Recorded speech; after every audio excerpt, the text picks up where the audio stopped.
Hi guys, welcome back to my channel. In this video I'm going to talk about the KingKong Q100, which I did the maiden flight today. I did with line of sight, but I did record the FPV footage with my flat shot Dominator V3 with the patch antenna and with the cloverleaf antenna. They're all right hand circular polarized. So anyway, before I talk about the flight characteristic, I want to go over how I put the frame together.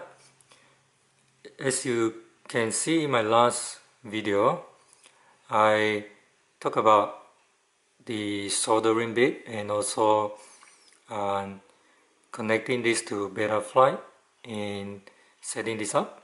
But now I want to talk about how I secure the frame together. So as you can see, I've used a lot of rubber bands. The reason being that the canopy and the batteries and also the wires, they are all exposed. So because this is a 65mm propeller, they spin very close to the frame, even on top of the canopy.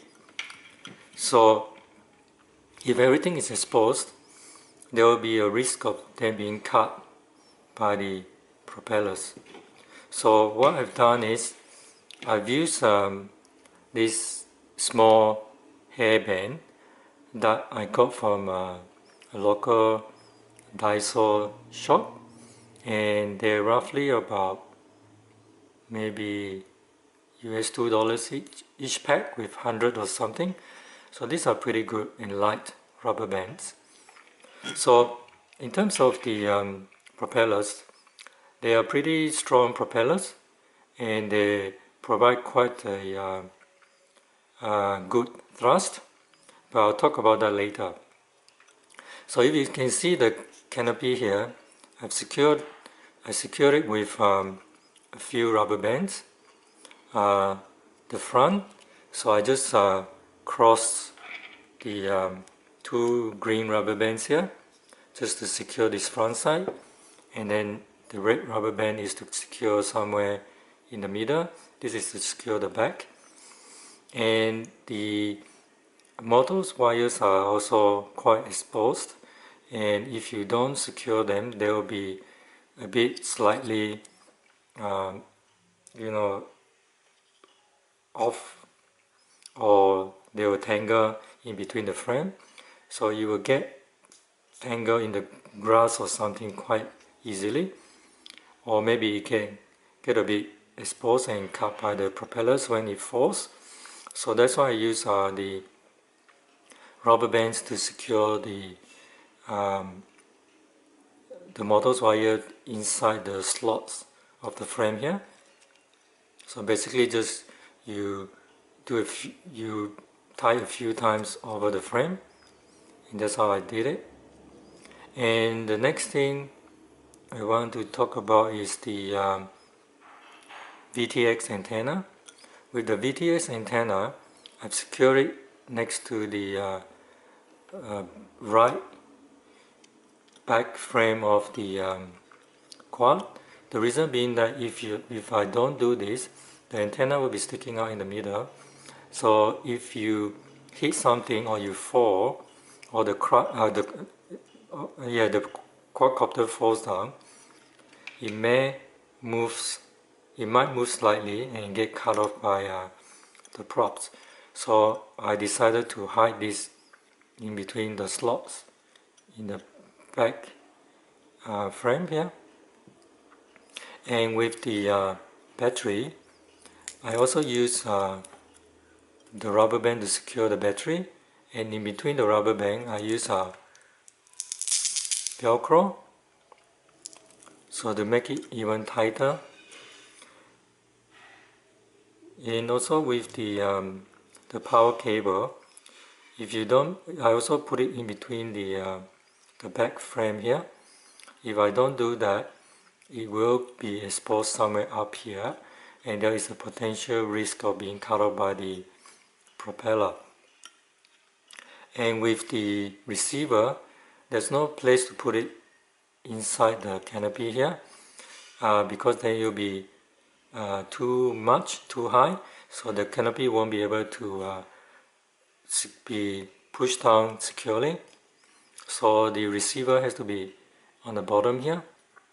So I just basically put the wires through the middle of the frame here, and then secure the receiver at the back here with double-sided foam tape. So, and also with the exposed wire, I just basically use a rubber band to tie it down. I use a rubber band to go from the front to the back and secure it that way. Yeah, you can see. So as with the antenna, this is a DSM antenna, receiver. So it's a diversity antenna. So what I've done is, I know that with a diversity antenna, you have to keep it like 90 degrees from each other. So what I did was, I put a zip tie,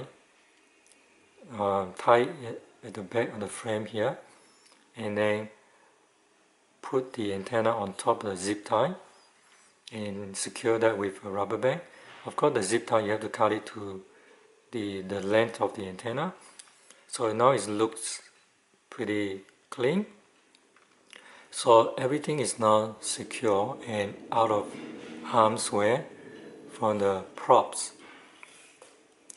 So I like this frame, and I like how this is all put together. But the only thing is that because of all the exposed wires, you have to use some rubber bands to secure everything down. Other than that, this is quite a nice quadcopter, and it flies really well. Now let's talk about the flight characteristic. At the end of this introduction, you will see a video where I did line of sight, and I recorded the FPV footage you see in the flash shot. And the reason why I recorded the FPV footage is to test the camera. Also, I did line of sight so that I know how the quad behaves. And in terms of thrust, the punch out was pretty good, and I only did about 3 minutes flight. It could go a bit longer, probably around 4.5 minutes, but I didn't want to push it that hard because this was my first time flying it. And I noticed that after the flight, the motors, they felt really warm. I don't know the reason for that, but it flew very, very well. And the only complaint that I have is that the yaw rate is too low. So when I was flying it, when I yaw it, basically the rate was like that. So it's pretty hard to control with such a slow yaw rate. The yaw rate normally should be as fast as this. So I have to probably adjust the yaw rate in better flight. But apart from that, this actually flies really, really well. And if you know how to do a bit of soldering, I would recommend you buying this one. And I think the camera performed pretty well too. So I'm going to do another video of talking about yawing and the rates that you need to set it on. And yeah, apart from that, I think this quad lived to my expectation, and I really enjoy this. So I'll have to take it out for some FPV flights. sometimes soon.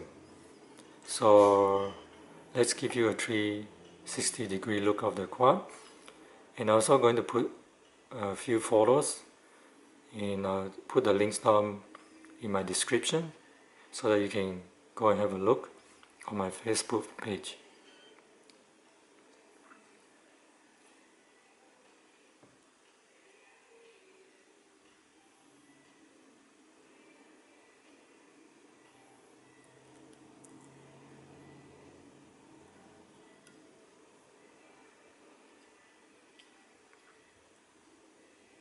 And by the way, I think this is too fast for indoor FPV. So this is more like a outdoor FPV within 100 meters range, or in a indoor basketball court or something. So anyway guys, that's it for this video. Please like and subscribe to my channel for more videos, and also put a thumbs up on my video if you like it. So until next time, cheers.